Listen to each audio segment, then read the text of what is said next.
আজকে কিন্তু রান্নার দায়িত্বে আমি একেবারেই ছিলাম না। আমার কর্তামশাই বানিয়েছে, আমি শুধু তোমাদেরকে বলে দেবো ও কিভাবে বানিয়েছে। তবে ওর হাতের এই কষা মাংস আমার ভীষণ ভালো লাগে।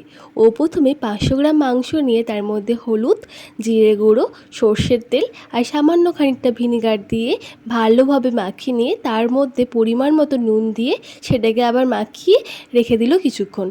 তারপর একে একে পেঁয়াজগুলো কাটতে থাকলো। তবে একটা কথা কিন্তু বলতেই হয়, আমার কর্তামশাই কিন্তু বেশ ভালো রান্না করে।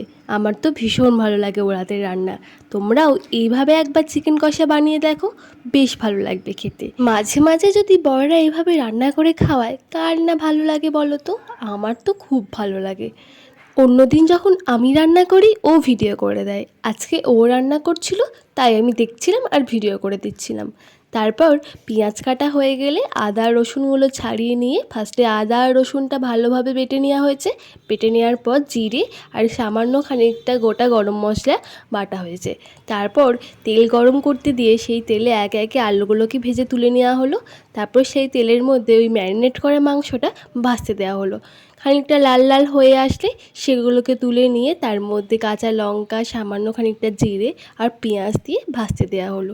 পেঁয়াজটা একটু লাল হয়ে আসলে তার মধ্যে যে জিরে বাটাটা আর আদা রসুন বাটাটা ছিল সেটা দেওয়া হলো। এবার এই মাংসটা ভালোভাবে কষিয়ে নিতে হবে, যতক্ষণ না তেল ছেড়ে আসে ততক্ষণ ভালো করে কষিয়ে নেওয়ার পর ভেজে রাখা মাংস আর ভেজে রাখা আলুটা একসাথে দিয়ে দেব। তারপর মশলার সাথে মাংসটাকে ভালোভাবে মিশিয়ে নিয়ে যতক্ষণ না তেল ছেড়ে আসছে ততক্ষণ অবধি একটু নাড়াচাড়া করে তেল ছেড়ে আসলেই পরিমাণ মতো জল দিয়ে দিতে হবে সেদ্ধ করার জন্য। জল দিয়ে 15 মিনিট মতো ঢাকা দিয়ে রেখে দেবো। 15 মিনিট পর ঢাকা খুললেই রেডি লাল লাল ঝাল ঝাল চিকেন কষা। এই চিকেন কষা রেসিপিটি আপনারা অবশ্যই ট্রাই করে জানাবেন কেমন হয়েছিল।